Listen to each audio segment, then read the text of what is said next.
Psicanálise e transversalidade. Félix Guattari. Reflexões sobre a terapia institucional e os problemas de higiene mental no meio estudantil.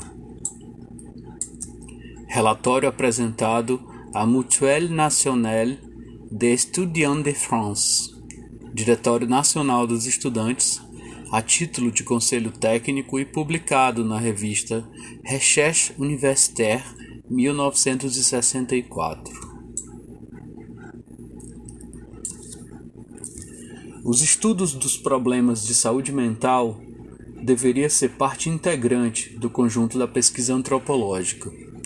Não obstante, a coisa mental é de modo geral considerada como a província exclusiva de certo número de especialistas. Essa tecniquização coexiste, por outro lado, com resquícios quase mágicos que obliteram as funções médicas e paramédicas, e cuja origem é de situar no período medieval. Exemplos: a ordem dos médicos e farmacêuticos, o juramento de Hipócrates, a vocação dos enfermeiros, dos assistentes sociais e etc. A psiquiatria parece marcada de uma maneira bem especial por esses arcaísmos, tanto em consequência do enorme peso de suas estruturas hospitalares, de suas atitudes e de seus atos sociais, a que a loucura serve de pretexto, como devido ao fato de os problemas científicos e técnicos não terem modificado até o momento, a não ser de modo marginal, esse campo privilegiado da irracionalidade. Pensemos, por exemplo, no espetacular impulso que vem conhecendo há alguns anos as aplicações psiquiátricas da quimioterapia. São lançados todos os meses no mercado novos medicamentos, constituindo alguns deles preciosos meios de intervenção terapêutica. Convém, contudo, que sejam administrados com discernimento e em associação com toda uma gama de outras intervenções psicoterápicas, ergoterápicas, institucionais e etc. Por infelicidade, isso não costuma acontecer com frequência. Isso se deve, por um lado, à catastrófica situação da infraestrutura hospitalar, que lança o médico dos hospitais psiquiátricos na impossibilidade de exercer corretamente seu papel. Mas advém igualmente de uma atitude bem generalizada entre os praticantes, que consideram dever seu papel restringir-se a investigações e prescrições voltadas exclusivamente para a parte doente do sujeito, sem ter de se interessar pelos outros problemas pessoais, familiares, profissionais e etc. Problemas cuja elucidação mostra, não obstante, ser condição indispensável ao sucesso de todo e qualquer tipo de cura. Paralelamente aos inegáveis efeitos de cura, as novas medicações têm, ao que parece, servido de pretexto a um reforço dos mecanismos de desconhecimento, de evitação, de fuga, de racionalização diante dos fenômenos essenciais da alienação mental, tendo contribuído como decorrência a uma coisificação ainda mais acentuada do doente. Tomada ao pé da letra, a coisa manifesta-se em numerosos serviços, nos quais a agitação vencida cede lugar a embrutecimento generalizado à base de pesadas doses de neurolépticos. Também é marginal, no outro polo, a técnica psicanalítica, que, embora vise de modo autêntico chegar ao âmago dos problemas, fica de modo geral aquém de seu objeto no campo da prática psiquiátrica, decorrência do fato de haver uma concepção quase aristocrática, se não iniciática, do ofício do analista. Em nossos dias, é excepcional a possibilidade de os doentes hospitalizados se beneficiarem de uma cura psicanalítica. No momento em que se formarem analistas em número suficiente e em que estes aceitem trabalhar em tempo integral nas instituições hospitalares. Surgirá o problema da feitura de certo número de modificações das técnicas da psicanálise e de suas indicações, a fim de adequá-la aos doentes mentais, tal como se apresentam fora do consultório privado. Deve-se considerar o conjunto da sociedade responsável pelo que emerge nesses ambientes privilegiados de estudo dos valores morais e humanos que são os presídios, os campos de concentração, a caserna, os hospitais psiquiátricos, etc.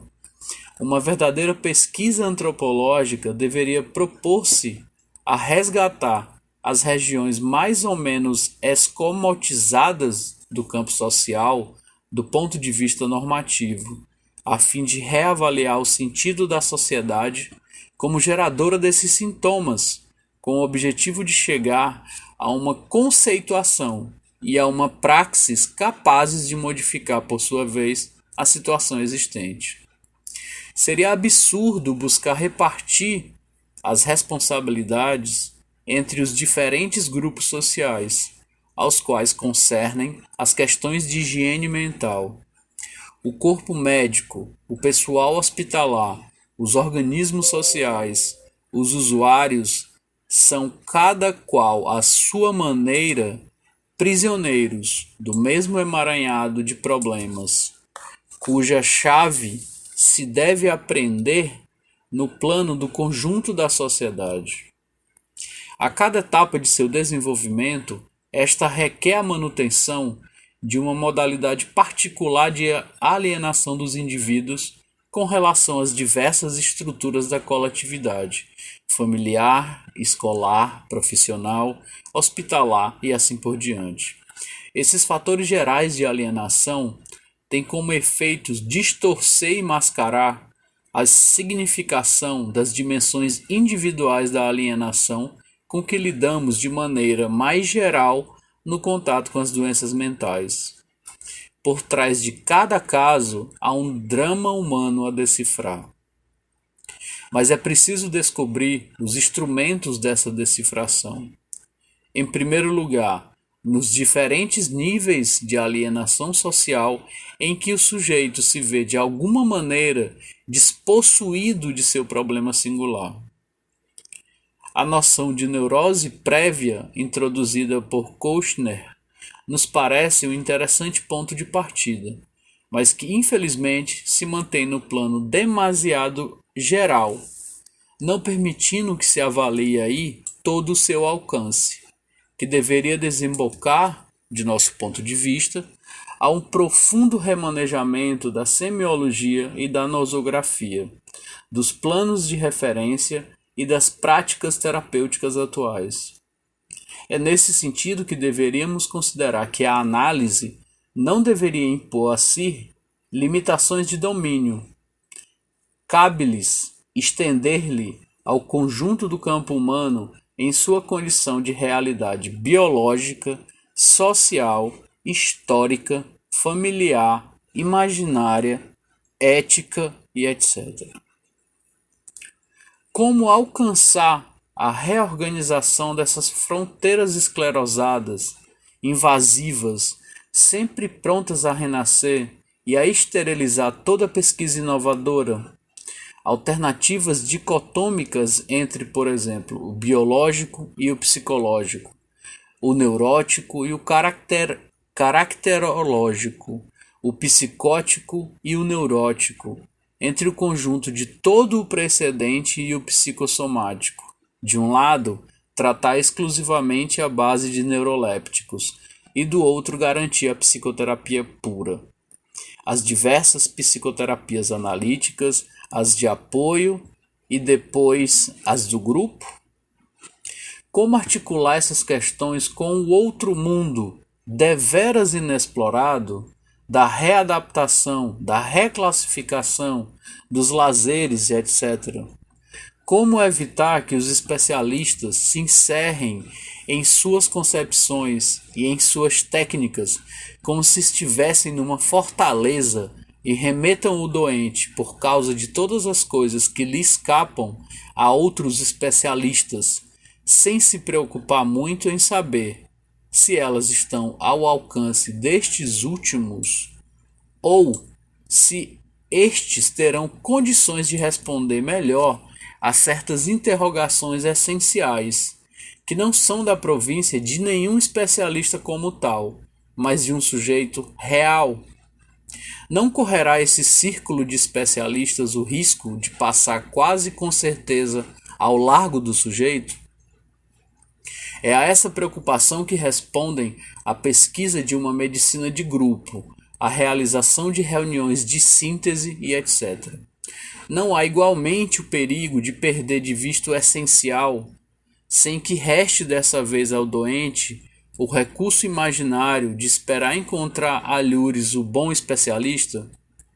O cuidado coletivo de um doente é sem dúvida em si mesmo altamente desejável, mas ainda assim é imperativo que esse cuidado seja o fato de grupo sujeito constituído na base de uma prática concertada de análise e de pesquisa. Por outro lado, ela não implica renunciar à ação pessoal de busca da cura pelo especialista, mas bem ao contrário, a articulação da relação terapeuta-doente a um grupo de referência que reavalie tudo o que possa vir a escapar a essa relação dual. A formação de terapeutas é concebida atualmente em termos estritamente individuais, o que de modo algum predispõe a um futuro trabalho em equipe. Seria indispensável, numa dada etapa, a formação de equipes terapêuticas propriamente ditas, em vez de pôr à frente dos estabelecimentos hospitalares, ao acaso das nomeações, médicos, diretores, economistas sem formação comum. Sua administração deveria ser garantida a grupos de técnicos que já tivessem estudado longamente os problemas e se conhecessem uns aos outros devido a ter trabalhado juntos em diversas ocasiões, quando da passagem por certo número de estágios práticos. A apreensão da totalidade problemática de um sujeito doente implica não somente uma troca de informações entre os terapeutas, como também que o ambiente institucional, as atividades, a atmosfera e etc. estejam sob a responsabilidade efetiva do conjunto do pessoal curador. Essa é a condição para que haja o mínimo risco de as ações de uns e de outros virem a se contrariar mutuamente. É essa igualmente a condição para que os próprios terapeutas fiquem mais seguros de não cair nas armadilhas imaginárias que os espreitam, de modo particular nessas profissões em que é habitual ver a pessoa cristalizar-se no papel de um mago, xamã, alquimista e etc. moderno. Para todos os agentes terapêuticos, aceitar assim a circulação e eventualmente a contestação de seu papel, de suas investigações, dos meios propostos e de sua eficácia implica uma radical rediscussão dos estatutos tradicionais. A própria existência de um trabalho de equipe constitui por si uma estrutura privilegiada de acolhimento para as doenças mentais. Os indivíduos modelados por nossa sociedade habituaram-se a deslocar-se num campo de categorias mutuamente exclusivas. Quando apresentarem seus problemas a pessoas que conjugam, sem sentir o menor incômodo, terapias fundadas ao mesmo tempo no uso de medicamentos, do logos, de uma assunção de responsabilidade no trabalho, no jogo, no estudo e etc., já se terá dado um grande passo. Esse mínimo de desmistificação das categorizações habituais constitui uma importante etapa da promoção de uma cura que tenha a pretensão de não perder de vista o sujeito. No entanto, é preciso reconhecer que os técnicos em geral são agentes de transmissão ativos de modalidades alienantes de categorização. Valorizam-se determinadas práticas terapêuticas a ponto de se fazer delas uma referência tendente a excluir a influência de qualquer outra forma de intervenção. Há uma espécie de hierarquia quase religiosa, em cuja cúpula encontramos, por exemplo, os médicos e os psicanalistas, enquanto os enfermeiros, os monitores e os assistentes sociais só alcançam a salvação à medida que se beneficiam de alguma maneira de uma delegação parcial do poder médico. O enfermeiro, em vez de cumprir autenticamente seu papel com relação ao doente, considera-se com frequência uma espécie de médico de segunda classe, embora seja ele quem detém um poder terapêutico privilegiado e muitas vezes insubstituível. O doente modela seu comportamento segundo o do enfermeiro, só esperando ter acesso à boa nova no curso dos raros instantes em que entrevê o chefe de serviço. Essa dialética do senhor e do escravo não tem, por conseguinte, sentido único. A minimização do enfermeiro tem repercussão no nível da relação enfermeiro-doente, tornando este último, o doente, mero objeto de cuidados. Correlativamente, enfermeiros e doentes tendem a esterilizar o papel do médico, à medida que todo um setor da vida cotidiana da instituição escapa por completo a este último. O que dizemos aqui acerca do pessoal curador aplica-se igualmente à totalidade dos demais trabalhadores de um estabelecimento hospitalar, sejam eles cozinheiros, motoristas, copeiras e etc.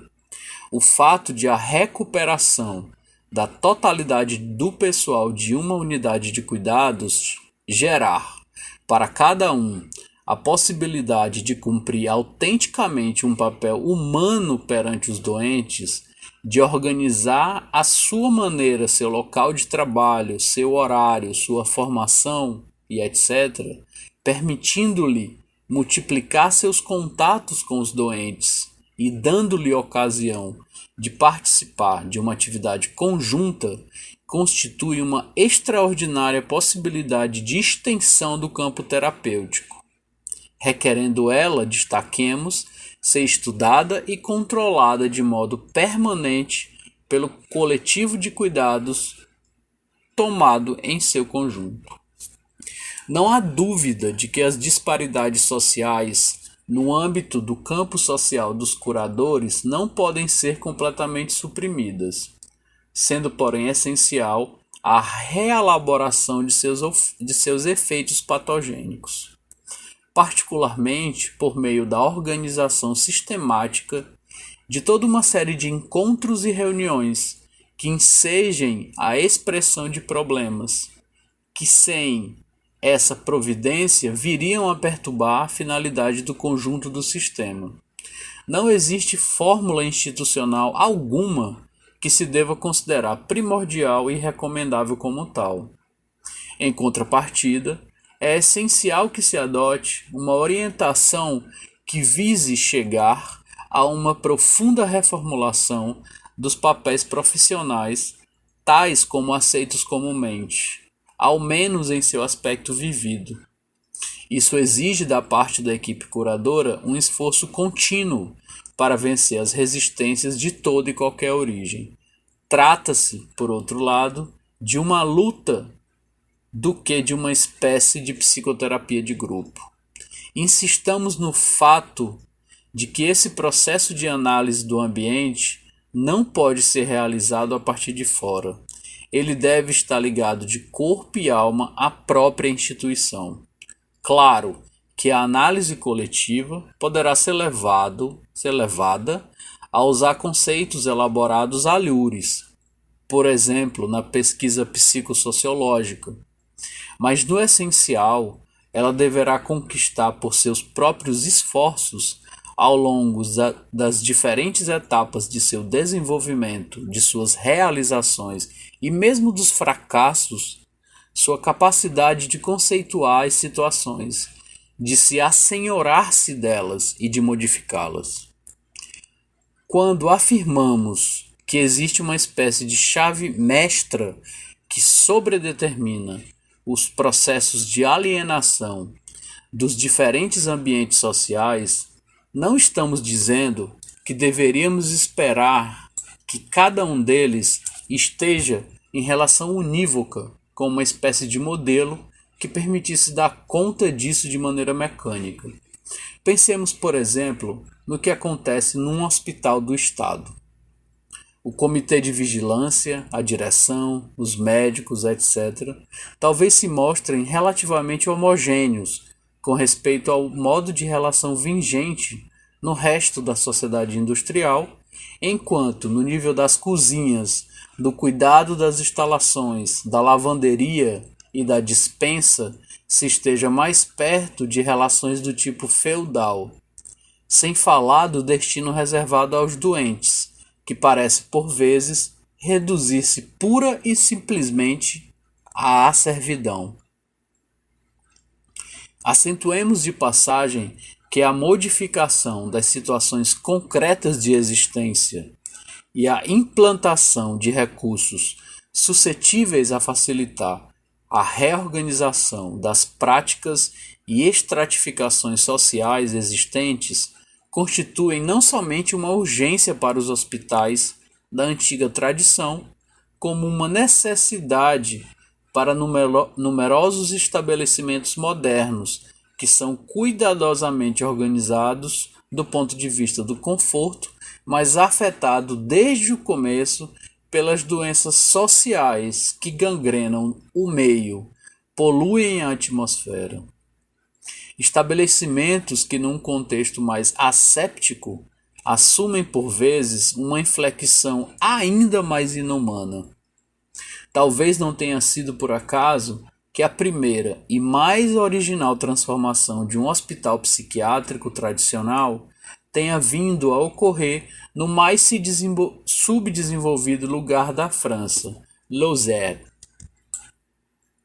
Poderíamos colocar esse fato em paralelo com o fato de que a criação de um novo tipo de relação entre professor e aluno, ao lado da instalação de um novo tipo de atividade escolar, tenha ocorrido em pequenas escolas rurais, ao passo que as poucas experiências do gênero que foram feitas nas escolas casernas encontraram resistências quase insuperáveis.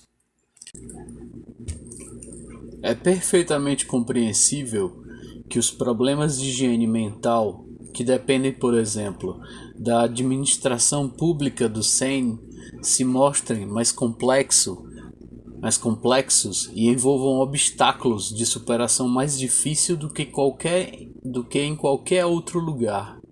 É certo que a importância do contexto justificaria fazer um esforço deveras particular para tentar modificar a atual situação.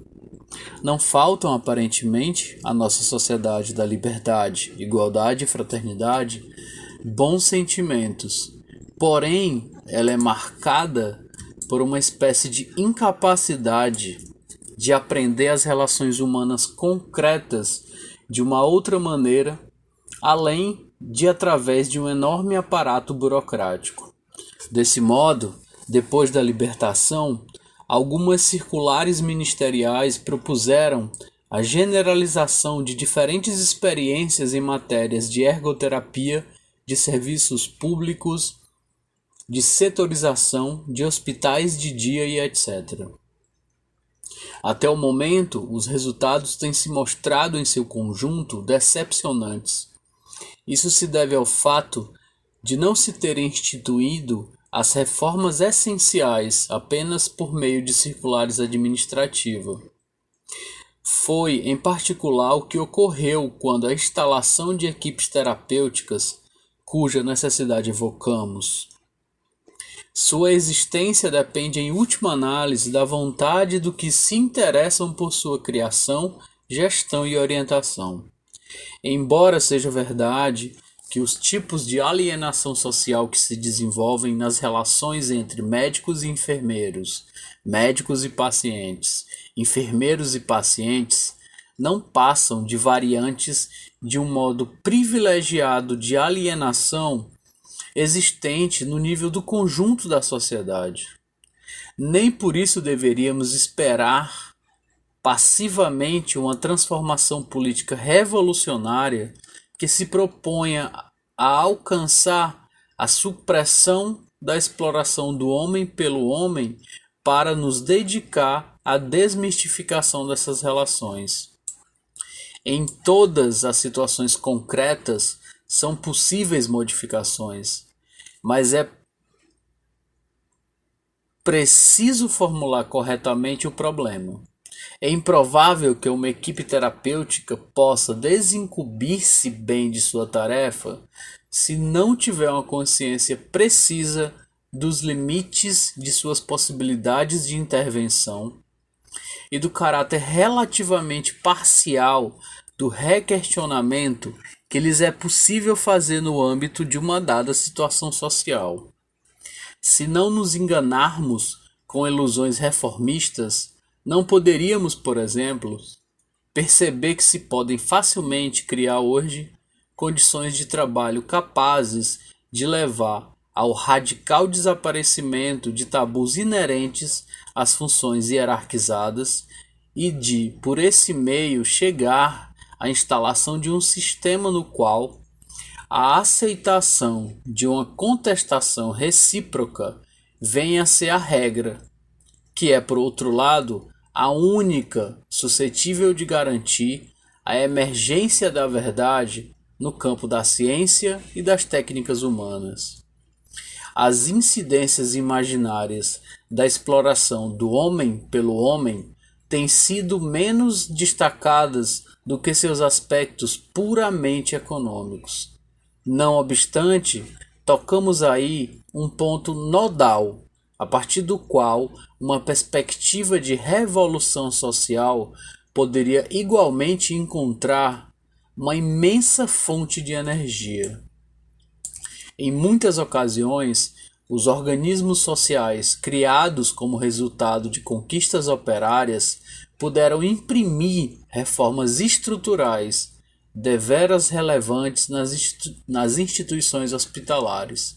Foi o que ocorreu em particular na época da Libertação, em que por algum tempo os partidos de esquerda dispuseram de uma grande liberdade para orientar a Seguridade Social, os investimentos em matérias de ação sanitária e social, as concepções e métodos a fazer prevalecer e etc.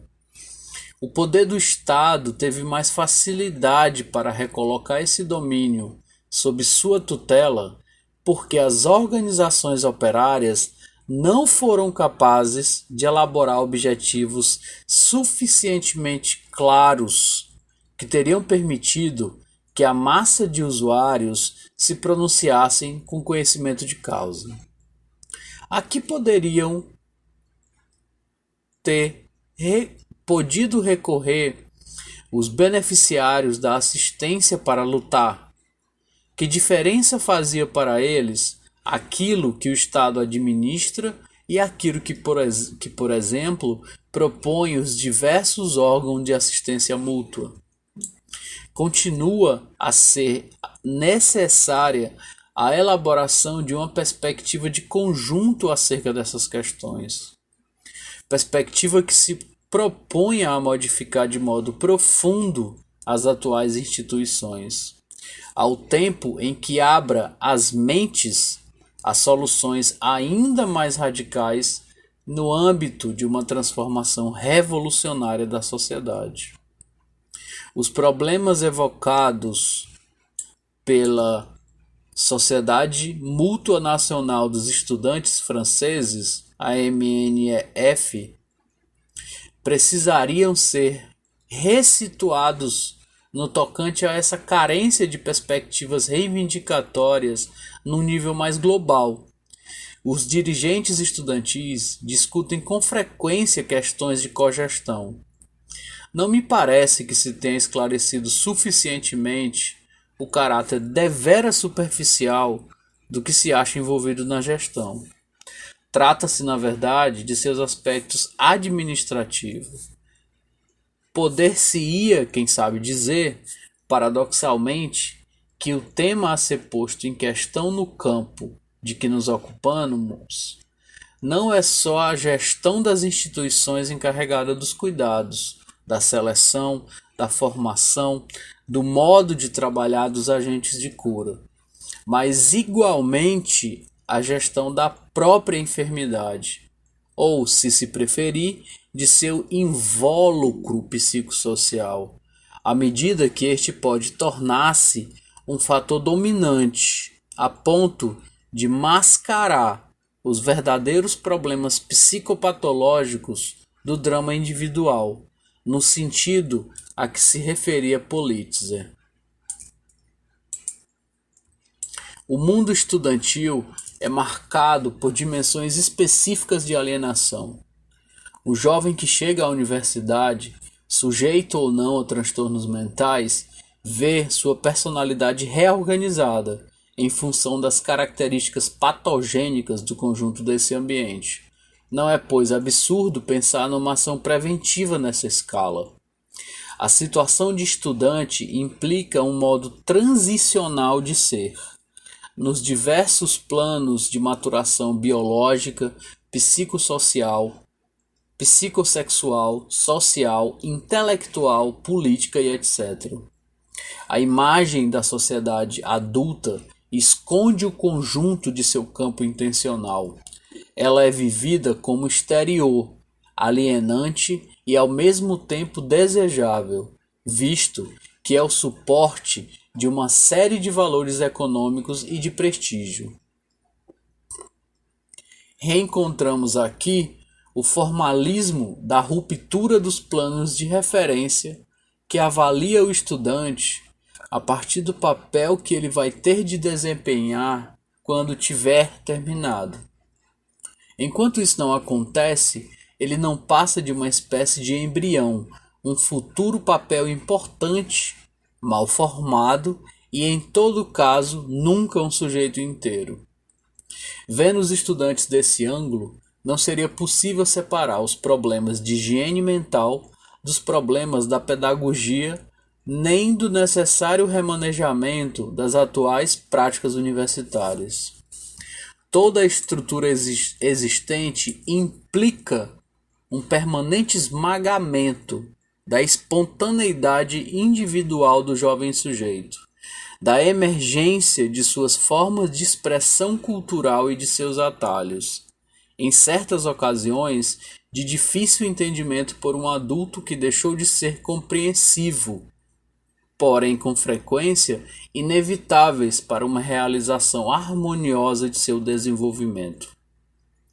Como separar de modo absoluto os mecanismos de passividade, de bloqueio escrupuloso de um neurótico declarado, seus surtos de angústia na época das provas, da parte daqueles que conhecem os estudantes normais, problemas que eles superam com maior ou menor grau de sucesso, mediante comportamentos estereotipados de estudar só para passar, de subserviência diante dos professores ou de oposição sistemática.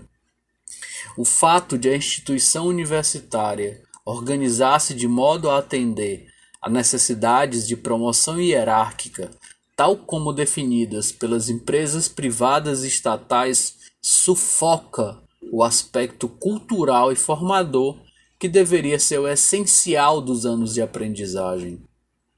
Os estudantes que tendem a assumir as dificuldades de seu próprio desenvolvimento no contexto de uma frequentação dos problemas científicos, literários, filosóficos mais elaborados da humanidade, são tratados, na verdade, como sobras, como os parentes pobres da sociedade. O fato de serem filhos dos ricos não altera fundamentalmente sua condição marginal. Tudo isso permanece bem geral e relativamente fácil de fazer entender. Mas esses problemas se encarnam em cada caso particular de uma maneira original que requer uma compreensão e interpretação da parte dos terapeutas. É preciso que estes tenham, de alguma maneira, conhecimento do ambiente estudantil. É preciso ainda que se sensibilizem e se preocupem por esse aspecto das coisas que é verdadeiramente tão importante quanto as outras dimensões pessoais e biológicas que podem influir sobre a condição de um doente. As organizações estudantis deveriam ter, à sua maneira, uma vocação terapêutica, no sentido de reconhecer e assumir, à medida de suas possibilidades, as dimensões de alienação do ambiente que representam. A higiene mental no ambiente estudantil seria assim, tanto a organização de dispensários, de BAPOS, de centros de assistência como de GTUs, de clubes de lazer, de casas de estudantes, encarregar-se da animação das cidades universitárias, etc. As estruturas organizativas do movimento estudantil estão longe de serem perfeitas, mas em contraste com o espírito de esclerose que costuma reinar em outros ambientes, representam uma aquisição que não se deve menosprezar. Não é exagero considerar que sua capacidade de formação humana, no sentido de aceitação de uma contestação recíproca, é amplamente superior à existente, por exemplo, nos ambientes médicos e psicanalíticos. É com esse espírito que seria desejável reorientar as relações entre o movimento estudantil e os diferentes técnicos que são levados a se ocupar da higiene mental do ambiente estudantil. Não se trata de pedir aos médicos, psicanalistas, assistentes sociais e etc., que militem no movimento estudantil, nem de pedir aos militantes que façam a lição dos terapeutas. Trata-se propriamente de criar organismos capazes de tirar proveito de inter-relações sociais que se processam no militantismo estudantil, com vistas a facilitar a constituição de equipes terapêuticas. Os médicos e enfermeiros que na época da libertação se dedicaram a transformar certos hospitais psiquiátricos passaram por uma espécie de experiência iniciática junto aos escoteiros nos albergues da juventude, na juventude comunista e etc., ou nos campos de concentração nazistas, em que os problemas de estruturação, de organização e de defesa do ambiente tinham caráter vital. É no prolongamento dessas poucas iniciativas que a face da psiquiatria na França já se modificou de maneira bem profunda. Algo análogo se poderia produzir a partir do movimento estudantil, se levamos em conta o papel progressista que este teve ultimamente, em particular durante a Guerra da Argélia. Não é inconcebível que o movimento estudantil venha a formar certo número de jovens terapeutas que poderiam ocupar o lugar daqueles que foram, esperemos, antes pioneiros de uma nova experiência que fatores de resistência de um sistema antigo. Já existem várias partes embriões dessa instauração de equipes terapêuticas e seria interessante acompanhar e estudar detalhadamente suas experiências. Não vamos aprofundar aqui o fato evidente de que a atual campanha reivindicatória da UNEF, União Nacional dos Estudantes Franceses, em favor da modificação das estruturas da universidade, tem o mesmo sentido dessa perspectiva relativa à higiene mental. E em certa medida elas se condicionam mutuamente. Insistamos mais num aspecto de difícil exposição. Há falta de conhecimento suficiente nesse momento. Trata-se da assunção da doença pelos próprios doentes, com o apoio do conjunto do ambiente estudantil. A cada unidade de assistência deveria corresponder uma espécie de clube de estudantes doentes e em convalescença, de que participariam estudantes interessados em questões psicopatológicas, estudantes de medicina, de psicologia geral, de filosofia e etc. Esses clubes teriam o objetivo de fornecer aos estudantes um nível de socialização que lhes permitisse salvaguardar o essencial de suas relações com o ambiente universitário, o campo de estudo, diversas atividades de formação, atividades de lazer e etc. Trata-se de uma estrutura que exigiria uma estreita ligação com as próprias unidades de assistência. Criaram-se noutros ambientes experiências desse tipo que se mostraram positivas. Poderíamos ainda formular esse problema em outro nível. Paralelamente a esse sistema, e no âmbito do que já definimos como perspectiva preventiva das organizações estudantis, poderia haver, no nível das associações gerais, ou numa escala mais limitada, estruturas sociais que permitissem aos estudantes encontrar-se, recorrer a seus iguais, a fim de tentar esclarecer, se não resolver, seus problemas, sem esperar que alguns cheguem a um ponto em que só disponha do recurso de dirigir-se a órgãos de assistência, que na atual situação correm um forte risco de não terem condições de atender a sua demanda. Cabe ao movimento estudantil examinar essa questão. Seja como for, parece-me que ele não a deveria ignorar. É de todos conhecida a perturbação que sofre o estudante a chegar ao kafkiano mundo da universidade. Sabemos quantos padecimentos ele terá para superar todos os tipos de dificuldades e de inibições. A existência de grupos de trabalho universitário parece estar respondendo a um aspecto desse problema. Mas serão eles suficientes? Não será o campo de seu objeto demasiado restrito aos problemas do trabalho universitário? Não deveriam ser transformados de modo a atender a uma gama mais ampla de necessidades? Ou talvez seja conveniente que permaneçam o que são e sejam promovidos paralelamente órgãos que respondam a outras demandas, devendo estas ser levantadas e estudadas, devendo ocorrer o mesmo com as soluções que lhes podem ser dadas. Seria interessante retomar a análise dos ensartes, para quais se voltam individualmente os estudantes, obsessão com o trabalho, perambulação ociosa e marcada pela culpa, o papel dos cafés e etc. É certo que, por exemplo, o estabelecimento sistemático de alguns tipos de casas de estudantes iria exigir consideráveis recursos financeiros. Isso deveria ser desde já formulado como reivindicação no plano do conjunto do movimento. Mas, em paralelo, a luta pela obtenção dos recursos necessários poder-se-ia determinar uma série de objetivos intermediários, que do ponto de vista de suas repercussões no plano da higiene mental, teria de imediato um grande alcance. Talvez se objete que correríamos com uma tal orientação o risco de voltar a uma perspectiva corporativista no movimento estudantil.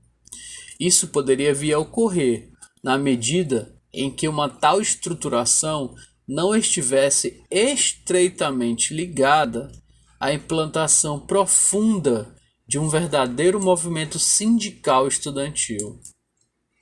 Não há vacina capaz de garantir que não se caia, apesar das intenções no reformismo.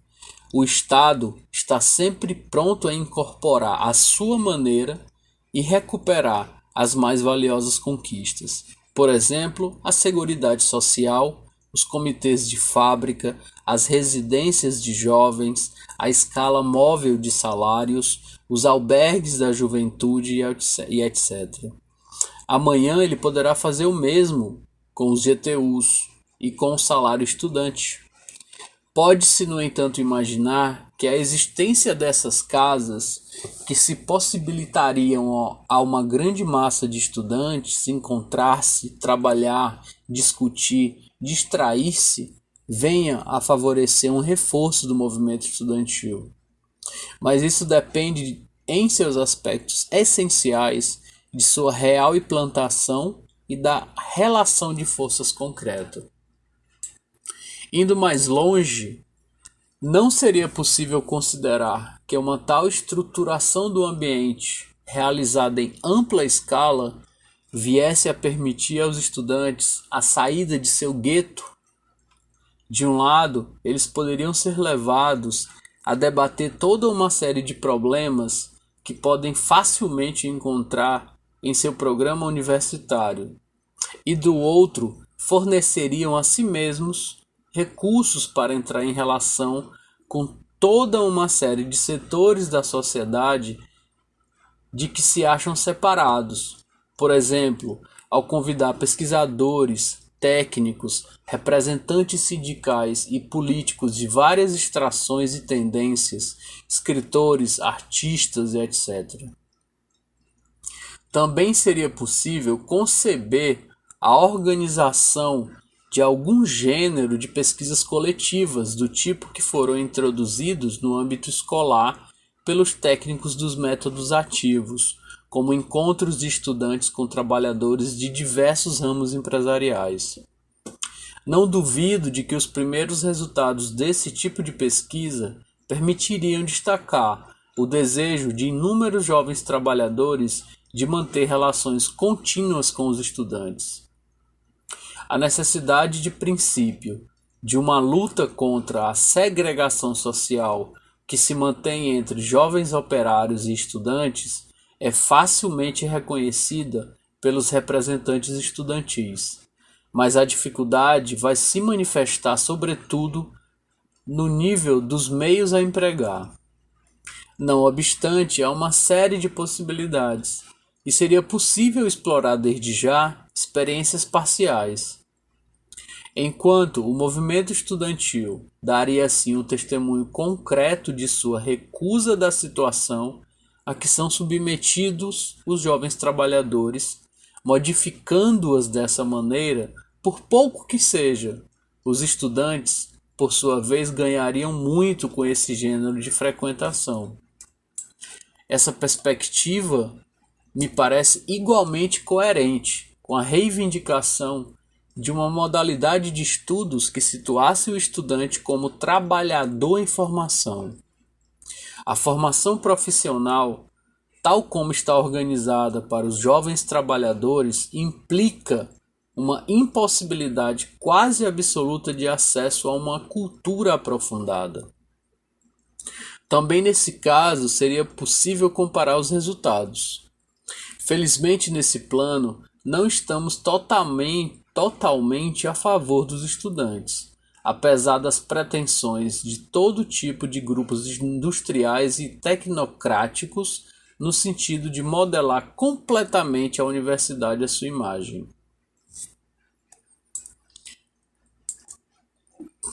Vamos ver, em outros níveis, a existência de uma modalidade de alienação que a sociedade industrial impõe cegamente aos sujeitos individuais, aos quais restam apenas as opções de submeter-se ao estado de coisas vigente na produção, nas instituições, nas universidades, etc. Ou ficar à deriva, mais ou menos mutilados pelos efeitos, pela recusa ou a impossibilidade de integrar-se. Trata-se de um problema que põe em questão o conjunto das finalidades sociais em todos os níveis e, antes de tudo, no do Estado. Seja como for, vemo-nos diante de leis inconscientes que regem as relações entre sujeitos e estruturas sociais, em função de objetivos inerentes à produção no âmbito de um sistema baseado no lucro e de um poder do Estado dominado por uma classe que deixou há muito tempo de desempenhar um papel progressista na evolução histórica. O surgimento de uma estrutura social que tenda a ser deliberadamente a finalidade de responder a verdadeiras necessidades dos sujeitos humanos seria a única coisa capaz de trazer soluções duradouras que nenhum grupo social teria interesse em questionar. Mais uma vez, as reformas que surgiram aqui só poderão ter validade se estiverem situadas numa perspectiva revolucionária e vinculadas com uma prática efetiva de luta de classes. A consciência de sua precariedade constitui mesmo uma garantia de que serão consideradas antes como etapa da luta do que como paliativo capaz de servir de boa consciência à ordem estabelecida.